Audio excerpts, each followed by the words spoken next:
Welcome, Sojourners. You have found yourself a cozy place here at Sojourners Awake. I'm Jonathan, and this is our production of The Bookish and the Brave. Nothing good comes from the world while darkness reigns, and in this most recent production, the bookends make it all the way to the borders of Boshin. Within Boshin, as the city is aflame 1 year after they fled as refugees, they now return to investigate the mystery of the Ging Watsons. Who is producing this content, this imposter information, and will they uncover it? It will be no easy incident just to simply walk into the city. So what route shall they take? And so for now, our story continues.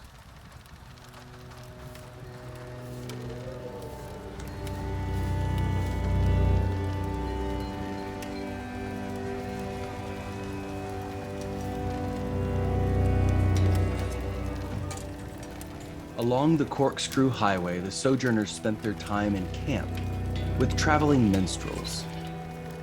For safety and company, they kept the campfires burning throughout the night. Still, the summons remained in your possession to go to Boshin, investigate the production of the Ging Watsons, and resolve the situation to the best of your ability and all of your authority, absolving Baldtop Library from any liabilities. The month of Fountain, the middle of winter, is well underway, and today the skies are blue and clear. As morning breaks, Hawkins, the last ember of the smoldering campfire reflects in your gnomish eyes. Hawkins pulls out his journal to review the entry he wrote during watch last night. Field test report. Having left Baldtop Library on our way back to Boshin, I had the opportunity to conduct some real-world testing on my arrowhead designs. When Vaughn climbed up to a platform in the trees and found treasure there, we were ambushed by goblins. The low whistling arrowhead worked well to signal him to move about the battlefield in the treetops, but the high whistle arrowhead later, which I had intended to signal Sterling to attack with his shillelagh staff, malfunctioned, pulling the bolt off course in the process. The range of the crossbow was sufficient during this portion of the encounter, because the goblins mostly stayed up in the trees or huddled around Sterling on the ground with me. One made off with my pack, but Vaughn quickly chased him right into the path of the second phase of the encounter, the Sasquatch, with which the goblins were allied. I had some difficulty getting a clear shot through the boughs, but the Sasquatch simply shrugged off the single incendiary bolt I loosed. After a few more bad misses, the dexterity hasn't quite returned to my fingers since dealing with the mess left in Vaughn's room, that test was concluded. The party finished off the beast with quite severe injury, but no more than Sterling was able to remedy real time with his Starglass magic. Potential future improvements: an aiming aid, especially for situations with poor line of sight. Increase the amount of magnesium in the incendiary tip. Summary: lots of missed shots. Trick bolts were mostly ineffective. Perhaps more time at target practice and less time working on the arrowheads. Overall performance, D+. Personal interaction log. As usual, the group wasn't overly chatty while marching through the day. I think I observed Vaughn in a desire to stay well away from the red cedar forest we'd traveled through before. Can't say I blame him. Finding out he'd sired a child with that dryad really shook him. I needled him about it in a friendly way, but gave it up when his mood stayed low. After the battle with the goblins and the Sasquatch, I had to apologize once again for offering so little help. At least I wasn't knocked unconscious this time. I still don't feel like I'm pulling my weight, but the guys are either too kind or very good at hiding their disappointment. It probably behooves me to find a way to find out which one it is, but I still struggle to confront friends with issues that might drive us apart. Anyways, I tried joking that I'd accurately shot nigh invisible mosquitoes instead of badly missing the goblins, but I don't think they understood the joke. They didn't laugh anyways. Later on, Nimiki the Tabaxi and his friend Otho came across us. Nimiki was very welcoming and put us at ease quickly. They shared a fire with us, and we took turns telling stories. Vaughn definitely stretched the truth, and I suspect that Nimiki did too, but I suppose that's acceptable for such a setting. Sterling and I gave more accurate accounts. I actually got a little bit of a laugh out of mine since I was apparently shrinking while talking. Oh, I forgot to mention, the treasure that Vaughn found was a necklace of enlargement from House Chenaston. I accidentally activated it and was a bit taller than Vaughn when Nimiki and Otho met us, and my voice sounded a bit funny. Anyway, so Otho went last and really killed the mood of the party by talking about conspiracy theories of mass mind control in Boshin. Surely they can't be true, but either way, his story seemed to strike a chord with Sterling.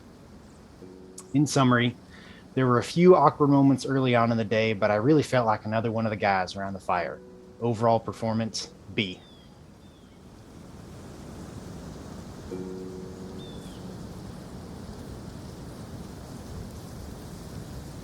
Now, with the morning sun crawling from the horizon, the camp remains are barely noticeable from the night before. Nimiki and Otho have loaded up the wagon in an efficient fashion, and the young catfolk approaches each of you to see you off. Vaughn, he walks up to you, approaches you, places both hands on your shoulders, and goes in for a kiss. 1, 2.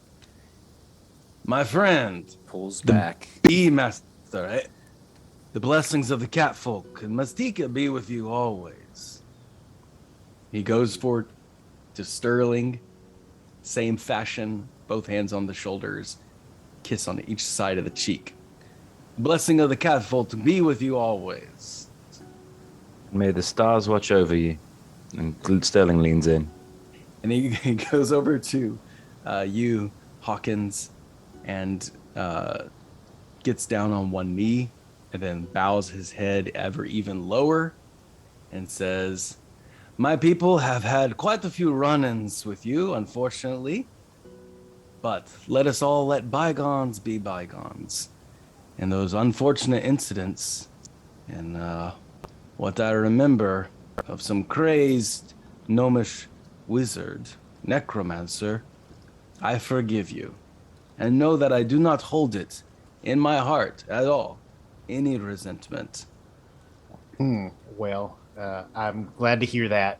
You are a credit to your folk, Nimiki. Then he puts both hands on your shoulders, kisses your cheek. May the blessing of Mastika and the Cat Lord be with you always. And with you. When he looks around the camp, Otho starts to speak up. So y'all heading into Boshin. Did y'all consider which way you're going to be going into?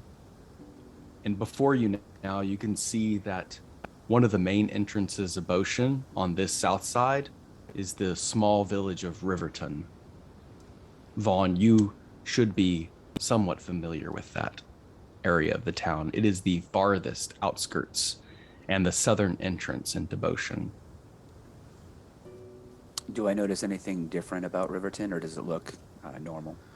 Just silently assessing it, at this point, you cannot see any major differences. The details are hidden from view. As of this point, it looks just about the same. As we don't know what is happening there for sure, we will head in through Riverton and evaluate our course from there. Do you have any suggestions? Well, Otho, being a Riverton rat, formerly had introduced himself as such. That is the place we came from before. I'm going to tell you, the Riverton rats are not in charge anymore, that's for sure. Not at all. The Bay Knights have set up shop there. The whole place is, well, to be honest, you'll see it if you see it. It's changed quite a lot. A lot of recruitment for war. The Bay Knights, obsessed with war, they've set up most of their shop there, but for the most part, Riverton still remains unsupervised. The entrance is not heavily guarded. We were able to escape at the right time, and it's really about your timing. Have you considered going through the ferry system? Vaughn and Hawkins, you would each know the ferry system is run by the ferry master in the middle of the river, oftentimes used for illegal purposes or incredibly large loads that need to go through water. That would not be a path that I would consider. Hawkins? Well, I've had some indirect dealings with the ferry master before. I think if worse comes to worse, and that's the only way we can go, it should be an option. I don't have any special relationship with anybody, but I know that they've been able to get some things in and out of the city successfully, we'll say. And with regards to entering into Boshin, your plan of action, what do you notice at this point, and where do you pay attention? Vaughn is looking for kind of the obvious things, groups of mercenaries or groups of bandits, gangs, just collections of people that don't seem natural. That's pretty much what he's focused on. Hawkins is looking for that A symbol that they were told about. Looking for it kind of, graffitied on walls or something like that. Just kind of keeping an eye out for that in particular. And Sterling, with very little time in Boshin, what would you be paying attention to before you head that direction? So Sterling kind of had an uneasy night's sleep with the revelations around the campfire. So he's kind of more in his head, and he's looking a little bit at the water. He knows the mention of the river. It's been a while since he was able to just relax in the water. But other than that, he's just focusing on his spells for the day, and he trusts these two guys as they know a lot more. Okay, so with the ferry master in sight along the River Sharon, it looks like about an hour boat ride that you can reckon at this point. What you can see now, Riverton Village looks a little busier than you were used to, Vaughn. You remember it as a very ramshackle border town, the only village that's on the south side of the river. And you remember that the Riverton Village spans a bridge across the River Sharon going into the lower part of the city. As you begin to walk this way, as you begin to walk north towards Boshin, you can each make a perception check, and then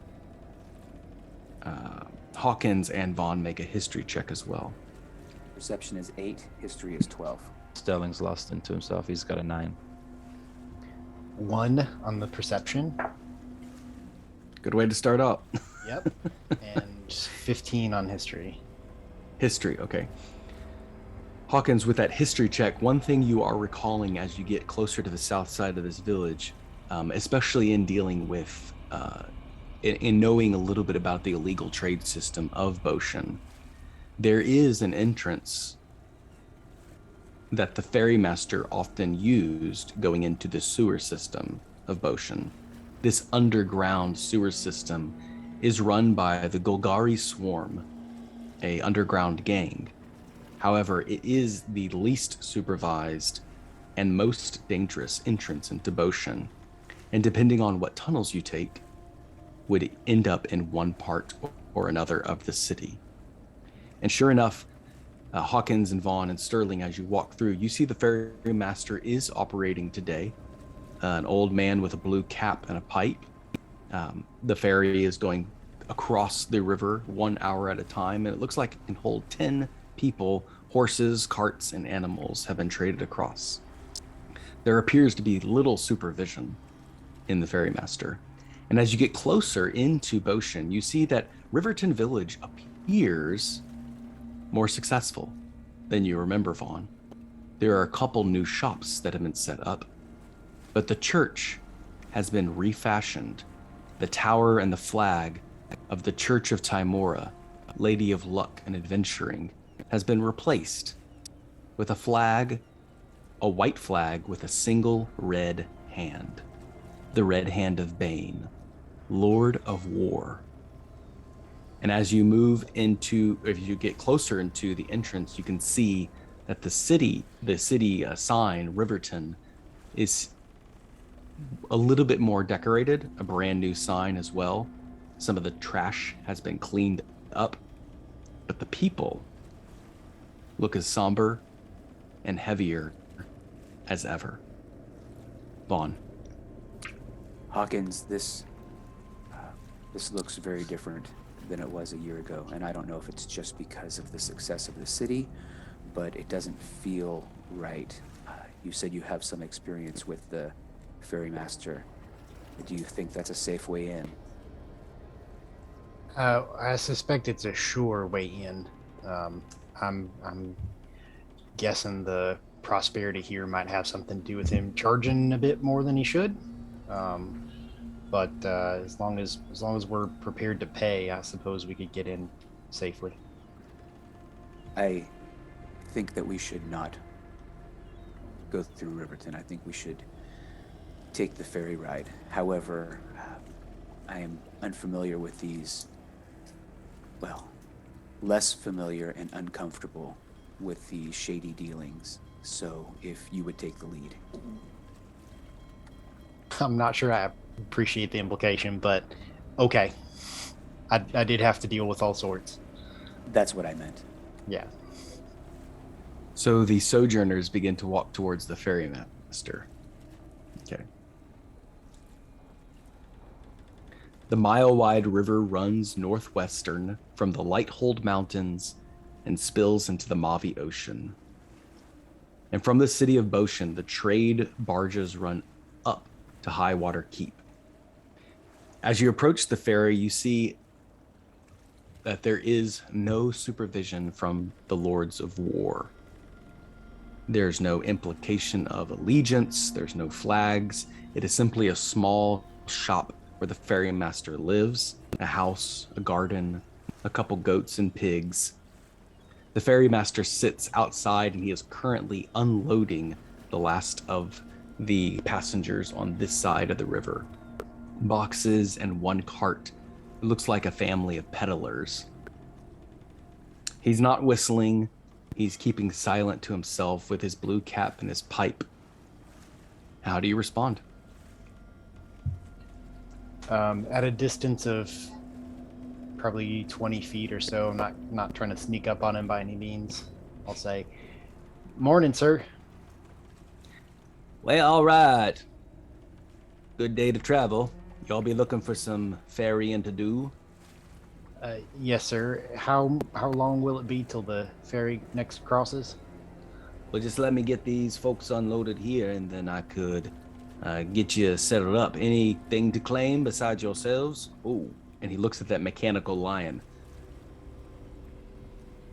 Yeah, my two friends here and my companion.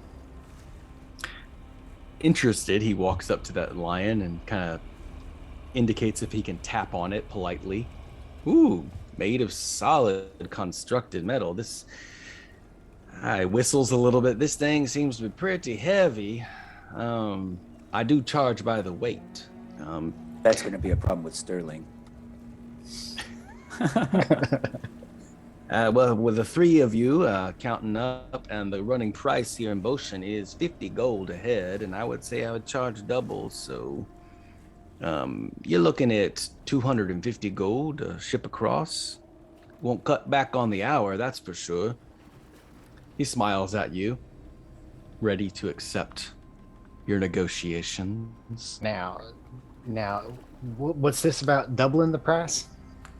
Oh, well, for your powerful mechanical lion there, it's very heavy. It's going to be, he kind of looks at his arms. It's going to be a little bit difficult to travel across at this point, but I can get you across in an hour, no problem at all. But the weight of it is going to compensate. It's going to factor into the price. Well, that's understandable, I suppose, but we have strength. Well, my friends have plenty of strength between them. I don't think the extra weight of the lion would really cause any problem at all if you're not opposed to having some help. Well, that wouldn't be very good for my business if I accepted help, now would it? We can wait till you get a little offshore. The thing is, sir, that just seems like quite a price. That's all. Well, in case y'all didn't notice, Boshin is blossoming, and we get all kinds of trade here throughout the day. I'm not trying to be pushy or anything. By the way, when he is talking to you, Hawkins, he's also trying to get us. You can tell he's trying to read Sterling and Vaughn as if he can uh, rope them into the negotiations as well. At this point, you also see that he has abandoned his progress of unloading the other company, and they're starting to wait around looking indignant. Sir, I don't really see a line of folks up behind us. If you're going to make a trip across anyways, it really shouldn't be any extra trouble. Excuse me, Hawkins. Can we have a little sidebar? Excuse me a moment, sir. Hey, He allows this to happen, and he smiles a little bit, cocks his head at Vaughn, and then he says, "Well, yeah, talk amongst yourselves for sure." And then he walks over. He said, "I'm just gonna go help these folks unload. Busy day and all, you know." Hawkins. Hey, is your mechanical lion waterproof? Well, if it was able to dry off all the way real quick after, it might be okay. I can't say that I've tried submersing it all the way. Oh, okay. All right. I was wondering, like, with your knowledge, how fast would a barge move? Well, it would take at least 20 minutes to get across, I would think. It's a lot of math this early in the morning. I don't feel like doing that. So I was just thinking I could, I love the water. I would love to swim underneath the yacht with that mechanical lion just walking along the bottom if it could do that. And I'll just say I'm going a different way and we can meet on the other side. That's a wonderful idea. I'm just not completely sure how the lion would react to it. I suppose if it didn't have to move, like, could you swim with it? No, that would be too heavy, I'm sure. Yeah, no, after, Fawn says I'm quite big, but I'm not that strong, but I did listen to him. I just didn't react. I didn't want him to think he got to me, but I'm trying. But okay. Well, all right. Well, it's a lot of variables, but worst case scenario, you don't need to include me in the negotiations. I can make it across this just fine. All right, that sounds good. All right, thanks. Vaughn, you caught the scent of salty sweat and whiskey.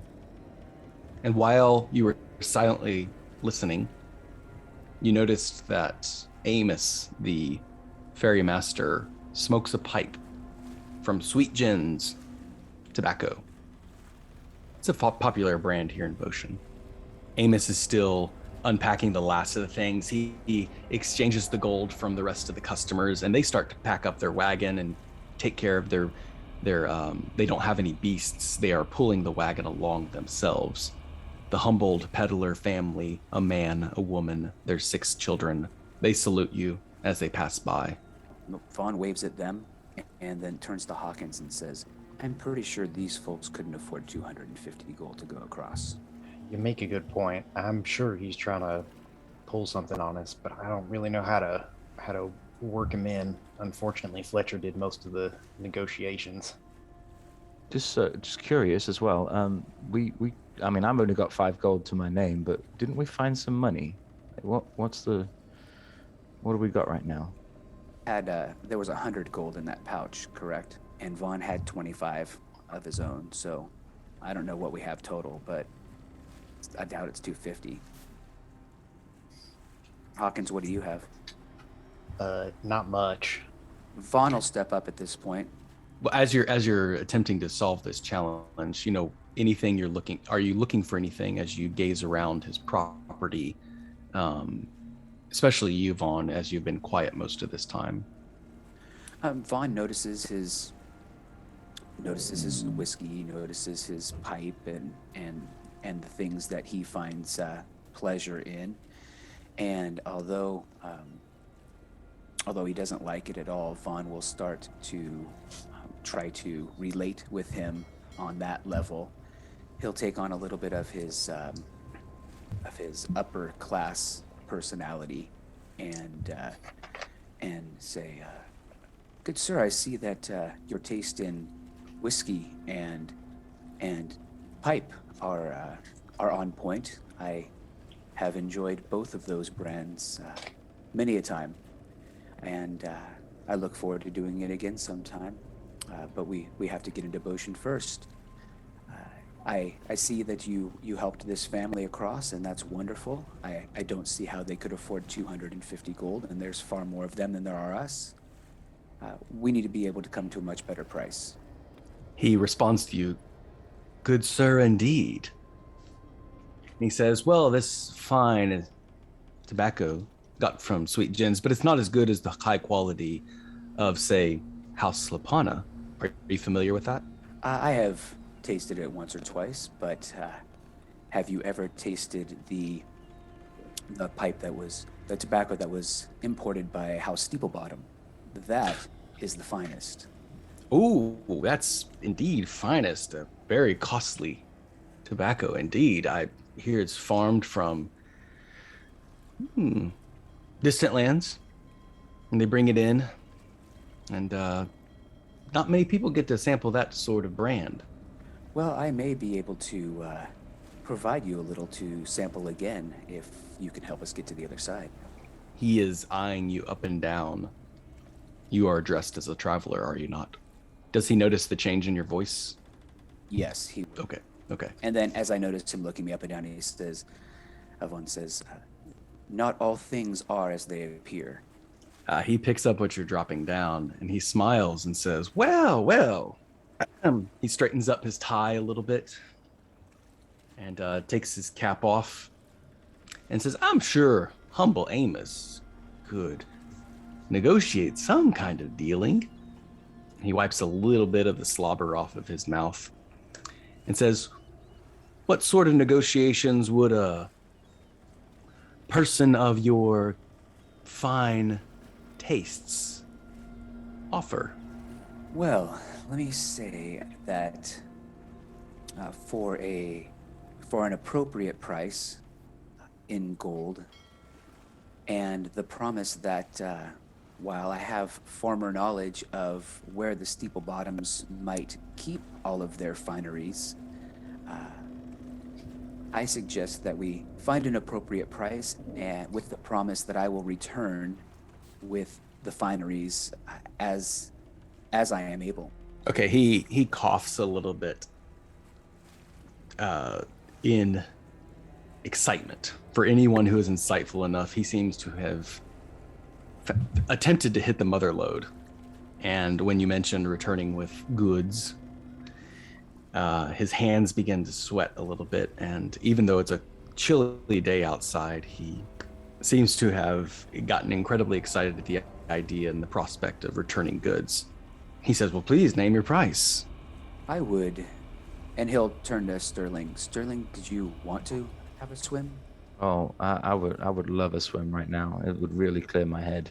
Okay, well, I propose, good sir, that you would be willing to take my slight gnomish friend, myself, and his mechanical lion across. Well, count the lion and my friend as one each, and I, as you can see, am an able-bodied, full-bodied human. Oh, yes, indeed. Oh, I'm sure, yes. And if you could provide some physical assistance in helping out with those strong arms of yours. So count us as 3 travelers. Oh, I think that's a fair price indeed. He takes it very quickly. And what was your rate for this nice family here that just came across? Oh, well, case-by-case basis, of course. Everything needs to be done. Boshin has an interesting currency nowadays. Gold isn't everything it used to be, and influence and status and favors everything, and items for trade. I mean, if you are in the way of coin, I would say we could cap it off at a solid 125 and call it even, especially since you've lightened the load for humble Amos. 125 still seems a little bit steep, Amos, considering that I will be returning. Oh, silly me. And yes. he does this classic thing when a peasant speaks to a noble. He pats the top of his head as if he's apologizing for insulting you. You're very familiar with this maneuver, this social technique. He pats the top of his head. Forgive me, I forgot to include your assistance. Let's just say 75. 75 sounds like an honest price, my friend, and we will gladly accept. Thank you for your consideration, and I look forward to providing you with some of the Steeple Bottom's best. That's what they call me.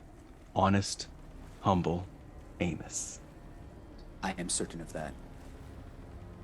Well, he does not stand in your way, and he finds a way to assist you as much as possible. So Vaughn and Hawkins, with this mechanical line upon the ferry, yourselves and only the packs that are upon your back, how do you proceed? And Sterling, if you would follow it up. Yeah, we just wait till the passengers from the previous trip have completely disembarked and load up. Hawkins gets a place where he has a good view, so he's not, so he can see what's coming ahead. He's not looking behind, but ahead to try to refamiliarize himself and see what's changed with motion as they approach.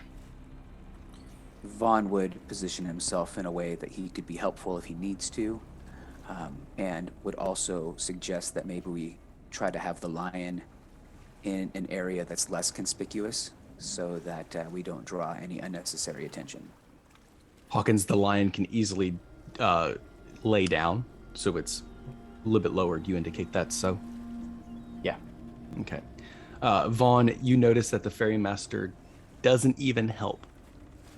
Rather, he gloats and praises as your arms are placed along the ferry. And for the purpose of definition, forgive me if I don't understand how a ferry works completely, but this very large barge is being pulled along by the ferrymaster, slow and steady. And Vaughn, you are at the helm, as it were, of this rope, being the manpower that propels this ferry along. It's very rudimentary. Could use a couple upgrades. Sterling, what are you doing during this time? So while they're preparing the ferry to move along, Sterling has placed his belongings on the ferry, and he's kind of stripped down to undergarments. He's kind of got his bare chest out, but he's still got his star glass necklace on around his neck. He doesn't go anywhere without that.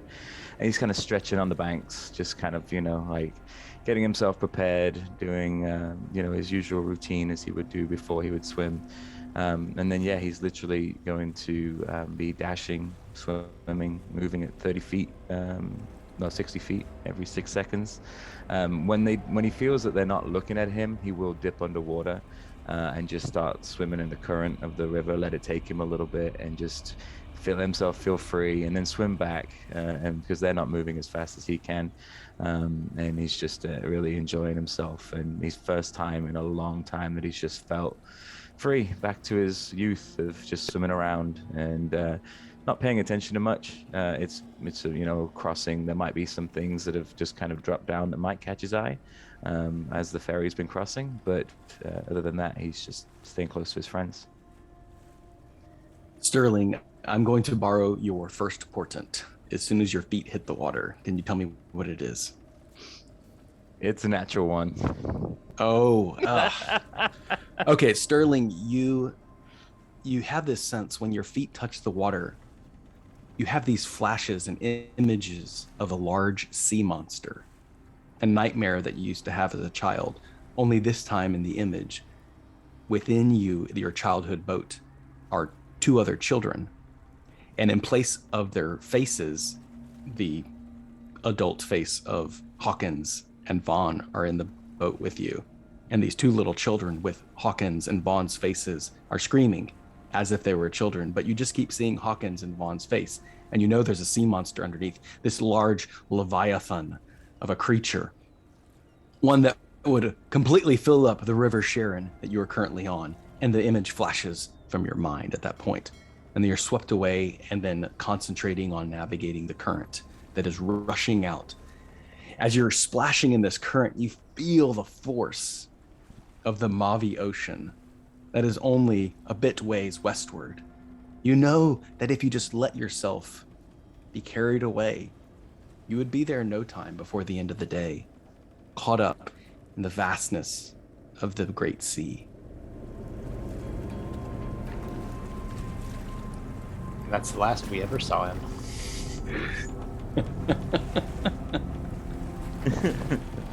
Vaughn, go and give me an athletics check.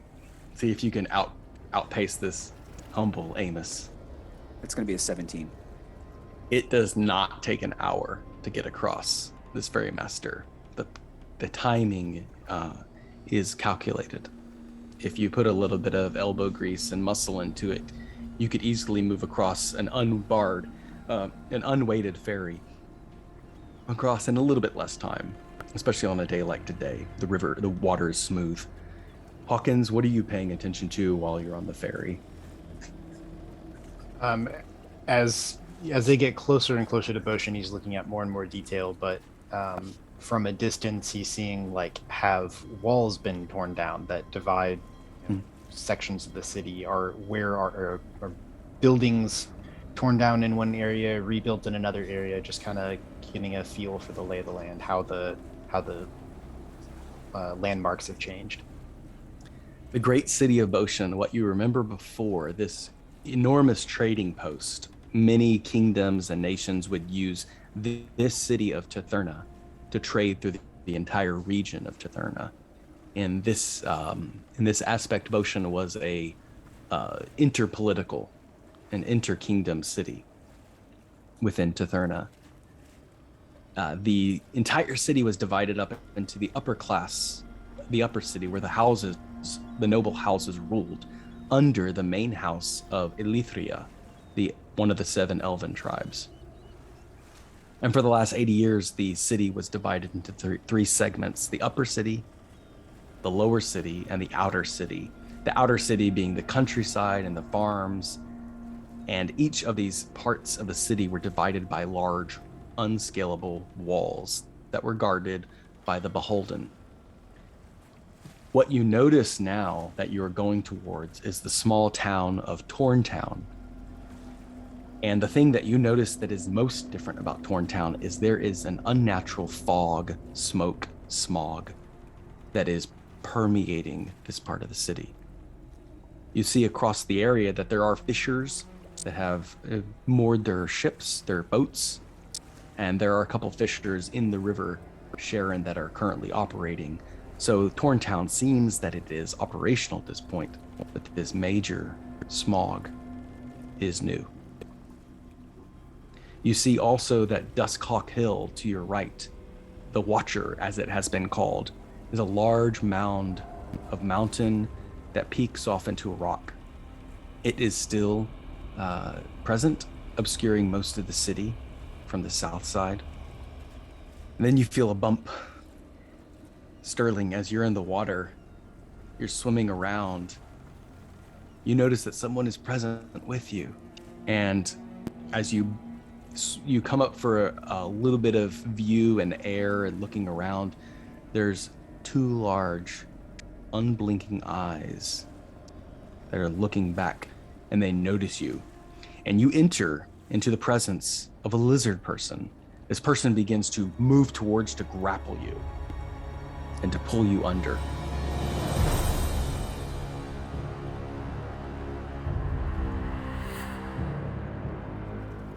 Sterling will use his other portent to dodge out the way. It's a 6. Well, it got a natural 1 as well. So now the raid is up.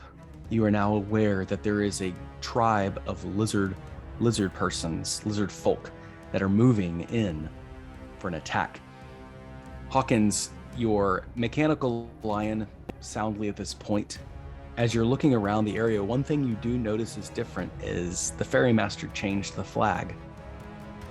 You look up and now, you noticed that earlier it was a red flag and now it is a black one. The flag has been changed. And the ferrymaster is just sitting there on the ferry boat. He's smiling and looking at Vaughn. Yeah, well done, letting Vaughn do all the work. And his eyes cut over to the river.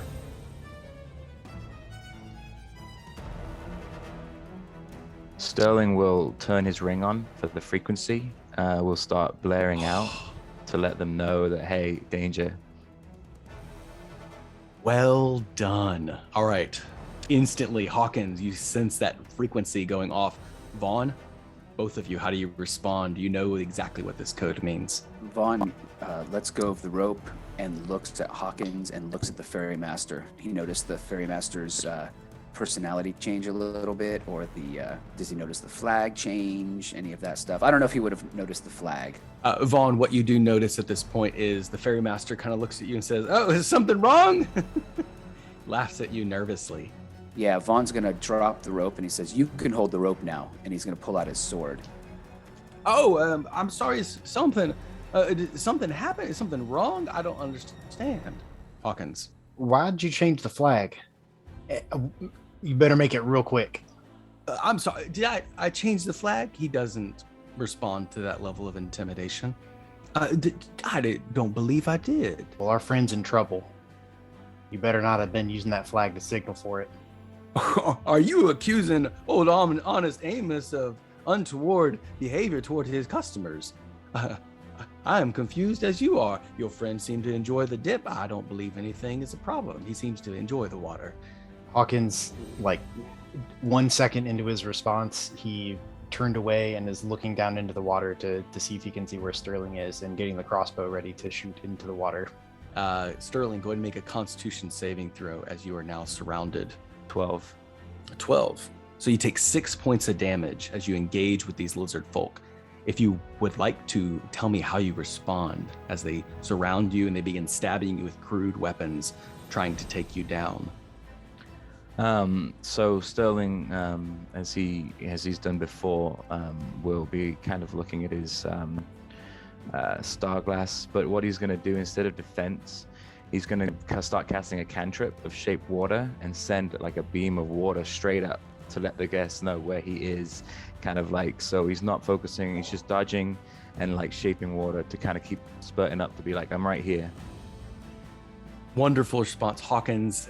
Vaughn, it's like a beacon just shooting straight through. Hawkins, if you want to retaliate, you may do so now. Does he have a shot? You have a clear shot with no disadvantage given that point. Now you're going to shoot straight towards Sterling, but assuming the danger is present. Yeah. So with very, very possible risk of hitting Sterling, of course, but not too much. All right. Here comes a shot. That's a 19 plus 6. Perfect shot. And you feel one of the arms of the lizard folk just go stiff, Sterling, and blood begins to pool up. The lizard folk now floats to the surface, Vaughn, with your arrow protruding out of its back. Instant kill. Vaughn sees Hawkins take a shot, and he turns to Amos, and he says, "If you want to survive for another ferry ride, you better start pulling this rope." And he switches out to his bow, and he takes a shot as well. Okay. When you make eye contact with him, you see that he is looking behind you, Vaughn.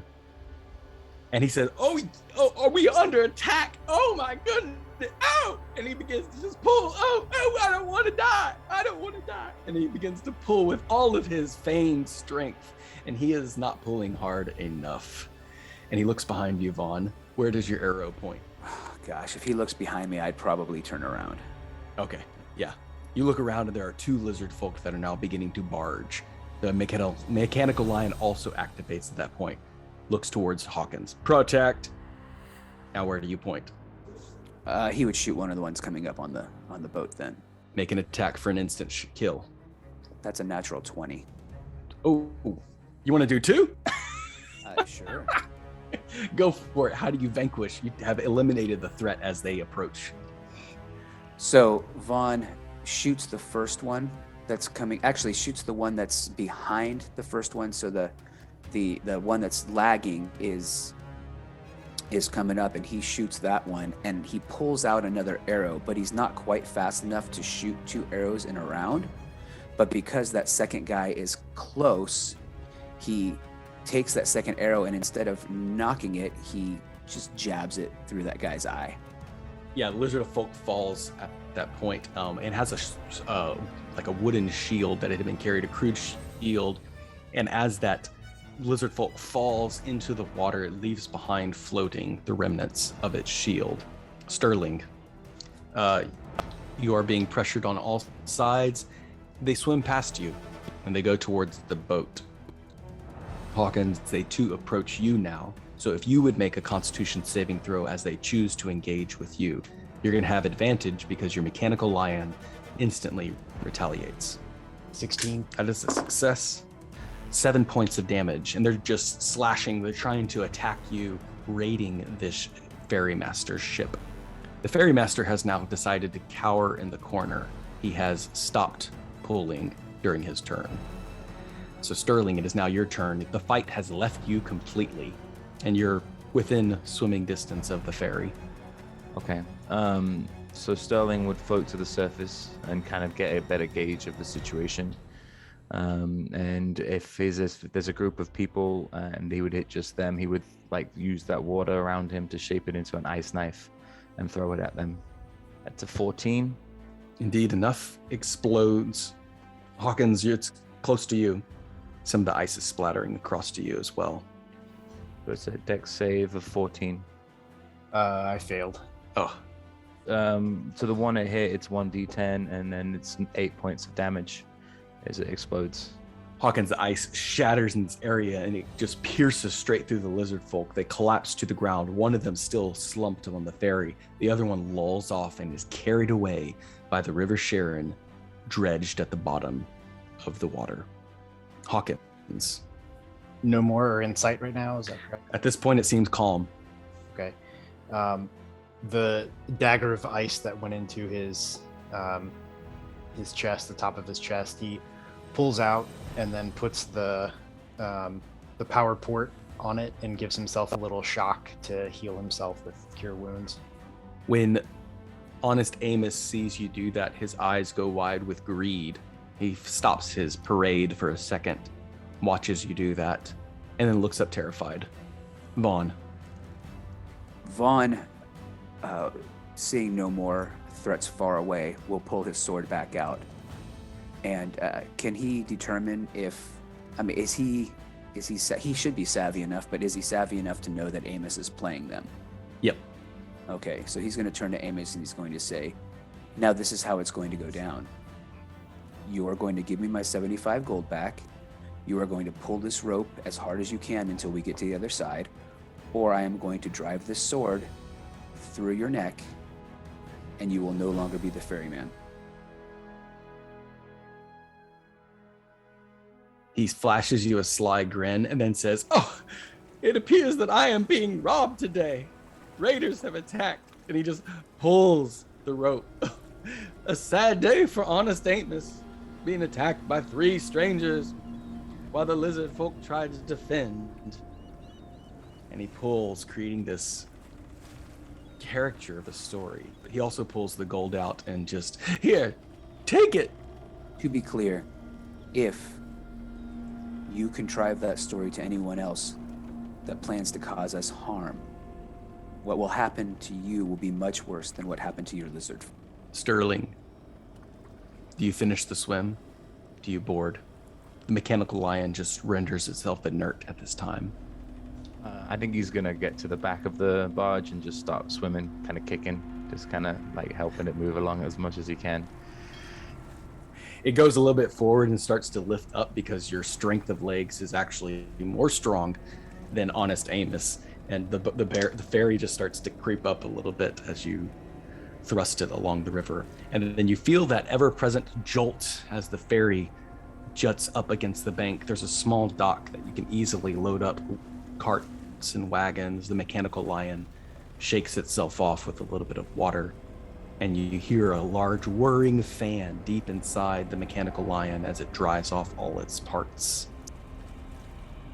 Ferrymaster's head is low, not making eye contact with any of you.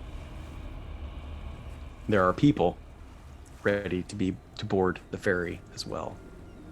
These are villagers and traders and folks that have items for sale. A large amount of people who seem to be trading outside of Boshan. There also appears, Vaughn, you would also remember that a lot of times House Chinaston would smuggle people in and out of Boshan.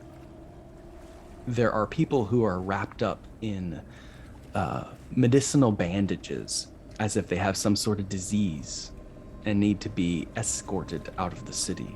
And then that ever lingering fog of Torntown lies permeating throughout the village that it's difficult to see in and out of the neighborhoods.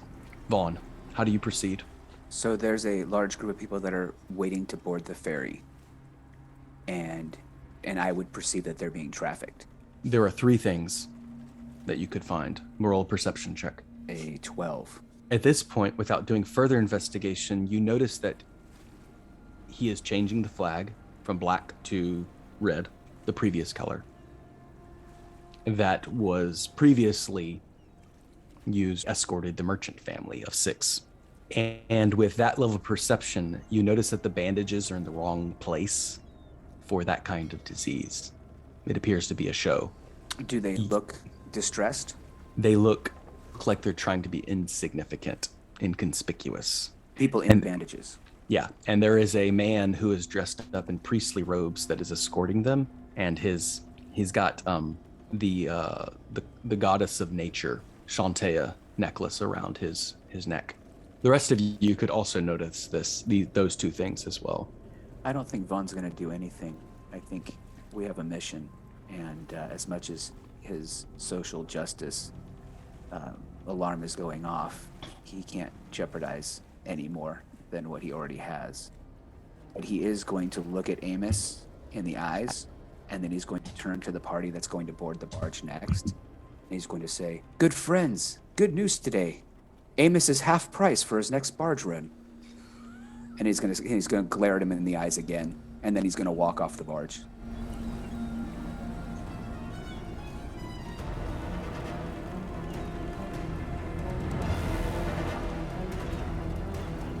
Every story comes to an ending, so for now we must conclude. Thank you for listening, Sojourners. Your attention will not go unrewarded, and we look forward to continuing this adventure. If you enjoyed this background music and ambiance, you should visit Tabletop Audio. Whether you're working out at the gym, studying for a difficult test, or going on a long car ride, Tabletop Audio has the background music and ambiance for you. And for inspiration on playing your very own Dungeons & Dragons games, visit Sojourners Awake at www.sojournersawake.com. Don't forget to subscribe so that you don't miss any of the upcoming episodes of The Bookish and the Brave. And as always, Sojourner, may your story continue.